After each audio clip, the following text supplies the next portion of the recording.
Hello everyone, welcome to GS question paper. GS question paper में आज हम लोग 21 से स्टार्ट करते हैं। क्वेश्चन नंबर, उत्तर प्रदेश जमींदारी उन्मूलन और भूमि सुधार अधिनियम 1950 अंतर्निहित है।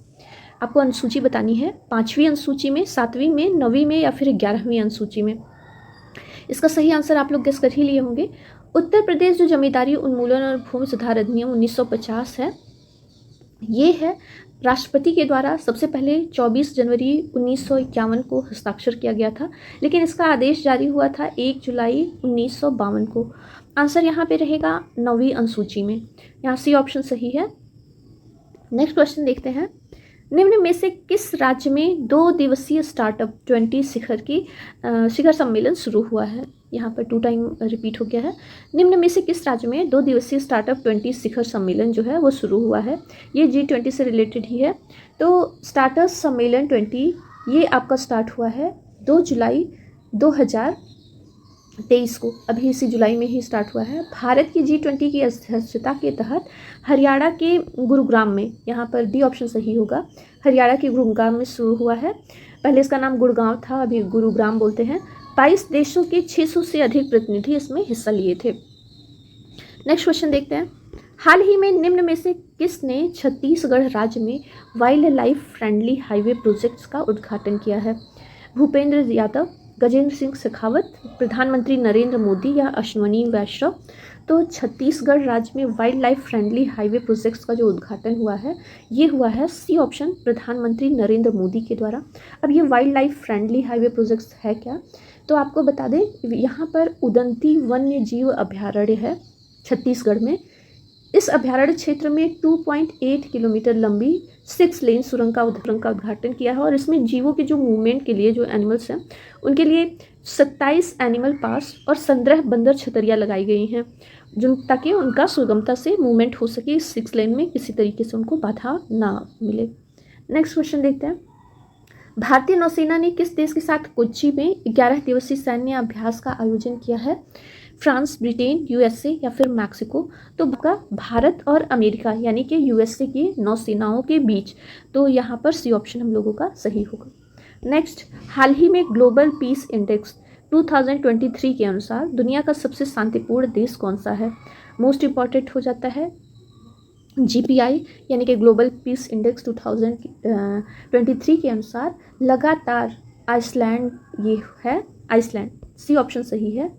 आइसलैंड को फर्स्ट पोजीशन मिला है यहाँ पर। शीर्ष और जो देश है उसमें है डेनमार्क, इसके बाद आयरलैंड, न्यूजीलैंड और ऑस्ट्रिया है।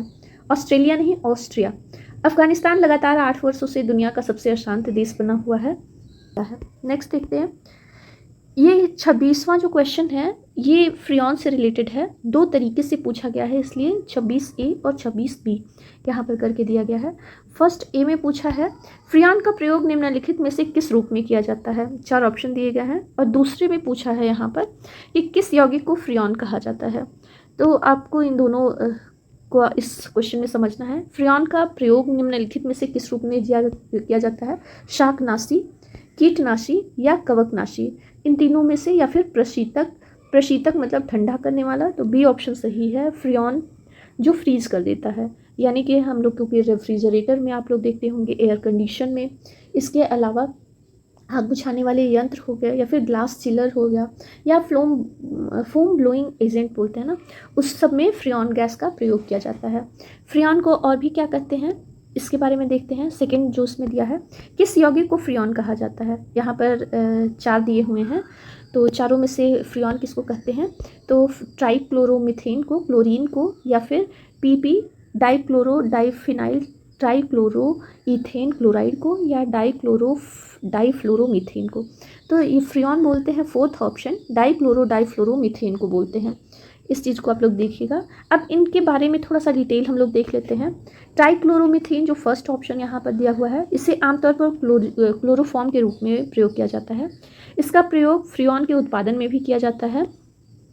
क्लोरीन आप लोगों को पता है कि एक पानी में डाल करके उसको साफ़ करने वाला है। नेक्स्ट है डाइक्लोरो डाइफिनाइल ट्राइक्लोरोइथेन, जिसको DDT बोलते हैं। यह पहला क्लोरीन युक्त कार्बनिक अत्यधिक जहरीला कीटनाशक है। और डाइफ्लोरोमीथेन जो फोर्थ ऑप्शन था, इसका उपयोग विलायक के रूप में, पेंट रिमूवर के रूप में, एरोसॉल के प्रोरोधक के रूप में किया जाता है और यह मनुष्य के केंद्रीय तंत्र के लिए हानिकारक होता है। डाइक्लोरोमीथेन, लेकिन ये है डाइफ्लोरोमीथेन, इसको बोलते हैं फ्रियोन। नेक्स्ट क्वेश्चन हम लोग देखते हैं, बारूद का मिश्रण होता है TNT और चारकोल का, या फिर सल्फर, बालू और चारकोल का, बालू और TNT का, या पोटेशियम नाइट्रेट, सल्फर और चारकोल का। तो बारूद किस चीज़ का मिश्रण होता है आप लोगों को इसमें बताना है। यहाँ पर D ऑप्शन सही है, पोटेशियम नाइट्रेट। इसमें पोटेशियम नाइट्रेट, सल्फर और चारकोल होता है 15%, और सल्फ़र यानी कि गंधक जिसको बोलते हैं हिंदी में, ये होता है 10%। और पोटेशियम नाइट्रेट, इसको शोरा भी बोलते हैं। अगर जो शोरा या गंधक लिखा है तो आप लोग जाने गंधक सल्फ़र, और शोरा यानी कि पोटेशियम नाइट्रेट ये होता है 75%। इन्हीं तीनों का मिश्रण होता है जो कि बारूद बनता है। थोड़ा सा हिस्ट्री के में जाएं तो आपको बता दें कि बाबर जो था वो भारत में सबसे पहले बारूद का प्रयोग किया था अपने युद्धों में। तो भारत में युद्धों में बारूद का प्रयोग करने वाला कौन शासक था, तो वो था बाबर। नेक्स्ट क्वेश्चन देखते हैं, 2 बार की चैंपियन निम्न में से कौन सी टीम ICC विश्व कप 2023 के लिए क्वालिफाई करने में असफल रही है। तो अब की जो 2023 में विश्व कप हो रहा है, इसमें कौन सी ऐसी टीम है जो 2 बार विजेता टीम है लेकिन वो इस बार क्वालिफाई नहीं कर सकी है। South Africa, England, West Indies या फिर पाकिस्तान। इसमें सही आंसर जो होगा वो होगा वेस्ट इंडीज़। C ऑप्शन यहाँ पर सही है। वेस्ट इंडीज़ 2 बार चैंपियन रह चुका है। कौन कौन सी बार, तो एक था 1975 में और एक था 1979 में। ये 2 बार की चैंपियनशिप जीत चुका है लेकिन इस बार क्वालिफाई करने में असफल रहा है, यानी कि वेस्ट इंडीज़ इस बार नहीं खेलेगा।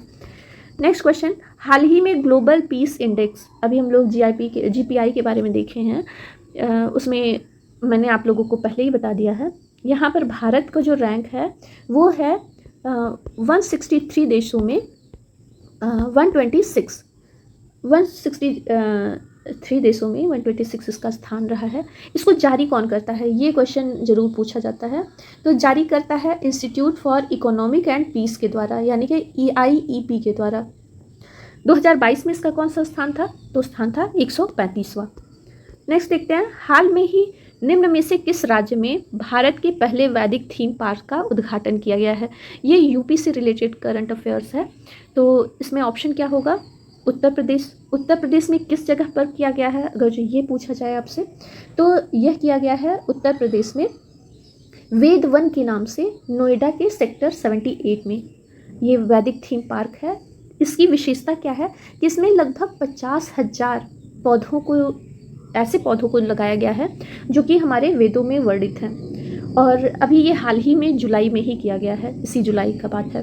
नेक्स्ट क्वेश्चन देखते हैं, हाल ही में भारतीय नौसेना के द्वारा द्विपक्षीय भारत जापान समुद्री अभ्यास जिमेक्स के 7वें संस्करण का आयोजन कहाँ किया जा रहा है। तो ये भारत में किया जा रहा है, तो किस जगह पे। सबसे पहला जो जिमेक्स का संस्करण हुआ था, पहला संस्करण, वो जापान में हुआ था। अब की 7वां संस्करण भारत में हो रहा है आयोजन, कहाँ पर, चेन्नई, विशाखापत्तनम, गोवा या फिर कोच्चि। तो सही ऑप्शन इसमें से होगा B ऑप्शन, ये विशाखापत्तनम में आयोजित हो रहा है। नेक्स्ट देखते हैं, सरोजनी नायडू किस कांग्रेस अधिवेशन की अध्यक्ष थी। आपको बता दें, सरोजनी नायडू प्रथम भारतीय महिला थीं जिन्होंने कांग्रेस के अध्यक्ष पद की कमान संभाली थी। इनके पहले एनी बेसेंट थी लेकिन वो भारतीय नहीं थी, तो पहली भारतीय महिला अध्यक्ष बनने का श्रेय सरोजनी नायडू जी को जाता है। वो कौन सा था, 1922 का गया अधिवेशन, 1928 का कलकत्ता अधिवेशन, या फिर 1925 का कानपुर अधिवेशन, या 1931 का कराची अधिवेशन। इसमें से सही ऑप्शन आप लोग किसी कर लिए होंगे, C ऑप्शन सही है, 1925 का कानपुर अधिवेशन। इस बार के GS, GK और करंट अफेयर्स में करंट अफेयर्स का सेक्शन थोड़ा सा ज़्यादा है।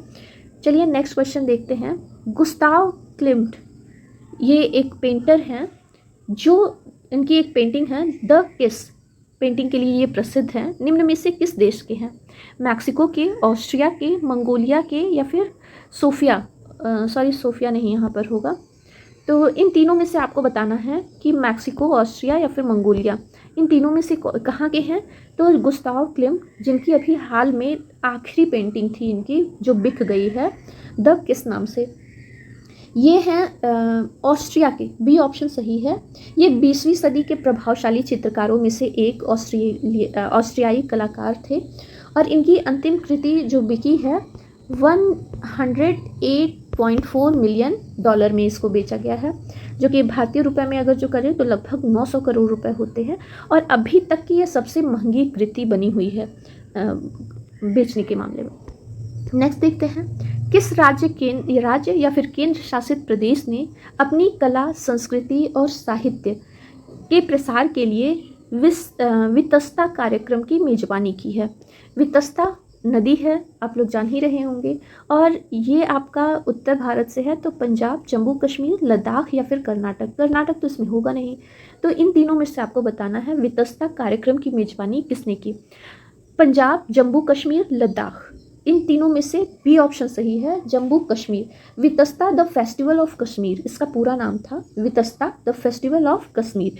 कश्मीर की समृद्ध संस्कृति, कला और शिल्प को प्रदर्शित करने के लिए और साथ ही साथ यहाँ के व्यंजन और साहित्य को पूरे देश में फैलाने के लिए इसका पहला आयोजन किया गया, लेकिन ये जम्मू कश्मीर में न किया गया।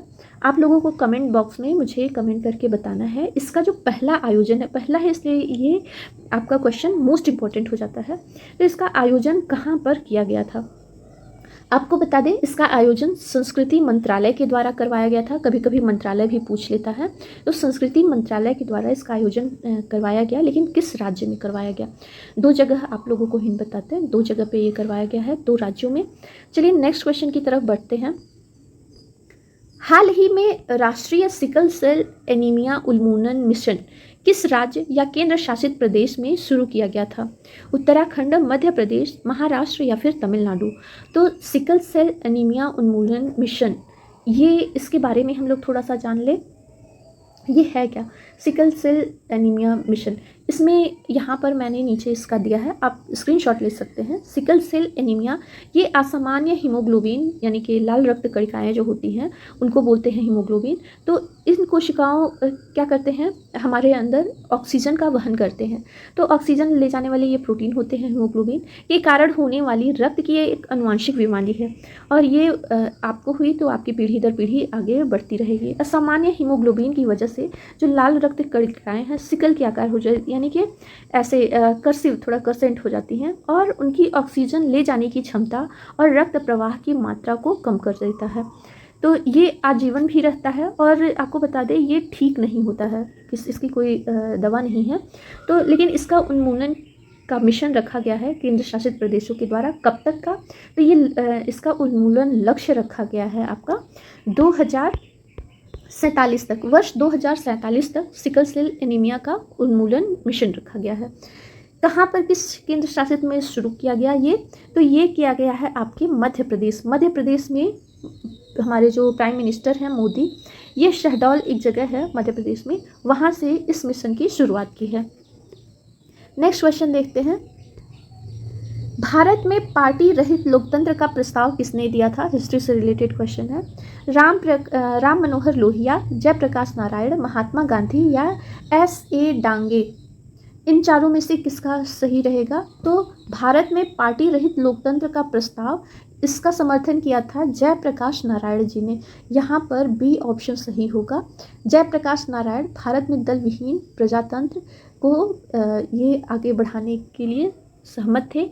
एक समाजवादी नेता थे और इनको मरणोपरांत 1999 में भारत रत्न से सम्मानित किया गया था। इस पॉइंट को आप लोग ध्यान रखिएगा। जयप्रकाश नारायण को मरणोपरांत 1999 में भारत रत्न से सम्मानित किया गया था। नेक्स्ट क्वेश्चन, निम्न में से किस देश ने south Asian football federation championship 2023 का टाइटल जीता है। जर्मनी, दक्षिणी कोरिया, भारत या फिर जापान। ये रिपीटेड हो गया है क्योंकि मैंने पिछले अपने करंट अफेयर्स GK/GS रिलेटेड जितने भी करवाए हैं उसमें आप लोगों को पहले ही इसके बारे में डिटेल से बताया है, फिर भी यहाँ पर बता देते हैं। जो south Asian football federation championship 2023 है ये जीता है आपका भारत ने। नेक्स्ट क्वेश्चन हम लोग देखते हैं। अच्छा, इसका आयोजन हम लोग पहले देख लेते हैं। आयोजन कहाँ पे हुआ था? मैंने आप लोगों को बताया है कि भारत में कर्नाटक राज्य का जो बेंगलुरु शहर है, यहाँ पर ये आयोजित हुआ था। दक्षिण एशियाई फुटबॉल महासंघ 2023 और कुवैत को हरा करके ये अपना नौवां खिताब जीता है भारत। सचिवालय कहाँ पे है जो south Asian football federation championship का? तो इसका सचिवालय है ढाका, बांग्लादेश में। नेक्स्ट क्वेश्चन देखते हैं। हाल में ही कौन सा राज्य या केंद्र शासित प्रदेश एकाम्रा परियोजना, ये एकाम्रा लिखा हुआ है लेकिन एकाम्र परियोजना है, ये इंग्लिश में होने की वजह से एकाम्रा हो गया। एकाम्र परियोजना से जुड़ा है पंजाब, उड़ीसा, दिल्ली, उत्तर प्रदेश। तो एकाम्र परियोजना शुरू कौन कर रहा है? तो ये आपका उड़ीसा सरकार कर रही है। बी ऑप्शन यहाँ पर सही है। नेक्स्ट क्वेश्चन हम लोग देखते हैं। एकाम्र परियोजना के बारे में थोड़ा सा और आप लोग सोच रहे होंगे कि ये एकाम्र परियोजना है क्या। तो एकाम्र परियोजना के बारे में आपको बताते चले कि उड़ीसा के जो मुख्यमंत्री हैं नवीन पटनायक ने एकाम्र परियोजना की शुरुआत की है। और एकाम्र क्षेत्र मंदिर जो कि भुवनेश्वर शहर में स्थित है, प्राचीन बलुआ पत्थर के मंदिर, विरासत तालाबों की एक श्रृंखला है। यह लगभग 2000 से अधिक प्राचीन वास्तुकला और धरोहरों का यहाँ पर प्रमाण है। और यहाँ के जो श्री लिंगराज मंदिर हैं के आसपास की लगभग 80 एकड़ यानी कि 80 एकड़ भूमि का विकास कर प्राचीन विरासत की भव्यता को फिर से बनाने के लिए ये परियोजना जो एकाम्र परियोजना है इसकी शुरुआत की है। किसने? मुख्यमंत्री नवीन पटनायक जी ने। नेक्स्ट क्वेश्चन देखते हैं हम लोग। हाल ही में भारत ने स्टार्टअप 20 की मसाल जो है वो किस देश को सौंपी है? तो अभी स्टार्टअप 20 के बारे में हम लोगों ने सेकंड क्वेश्चन देखा ही है। तो स्टार्टअप 20 की मशाल जो है ये सौंपी है आपकी ब्राज़ील को। ए ऑप्शन यहाँ पर सही होगा। लास्ट क्वेश्चन 14 नंबर हम लोगों का लास्ट जो क्वेश्चन है, हाल ही में निम्न में से किस देश को संघाई सहयोग संगठन यानी कि एससीओ के सदस्य के रूप में मंजूरी दी गई है? इसमें से सही ऑप्शन क्या हो सकता है? सही ऑप्शन है यहाँ पर बी ऑप्शन, ईरान। इसकी घोषणा कब की गई थी? अभी नहीं की गई थी, 17 सितंबर 2021 में ही इसकी घोषणा कर दी गई थी कि संघाई सहयोग संगठन का ये सदस्य बन जाएगा, स्थायी सदस्य। लेकिन इसको मंजूरी दी गई है अभी, तो हाल फिलहाल में। तो ये आपका करंट से रिलेटेड क्वेश्चन है। एससीओ के बारे में बताते चले कि एक स्थायी अंतर सरकारी अंतर्राष्ट्रीय संगठन है और इसका गठन हुआ था 2001 में। पहले इसमें कजाकिस्तान, चीन, किर्गिस्तान, रूस और तजाकिस्तान 5 थे जिसको संघाई 5 नाम दिया गया था। बाद में इसमें उज्बेकिस्तान को शामिल किया गया, फिर इसका नाम एससीओ हो गया। अभी 2017 में भारत, पाकिस्तान को इसका सदस्य बनाया गया और अभी हाल फिलहाल में ईरान इसका सदस्य बन चुका है। आज की वीडियो में बस इतना ही। वीडियो अच्छा लगा हो तो प्लीज़ वीडियो को लाइक किया करिएगा और इसे ज़्यादा से ज़्यादा आप लोग शेयर करिए। मिलते हैं नेक्स्ट वीडियो में, तब तक के लिए बाय बाय।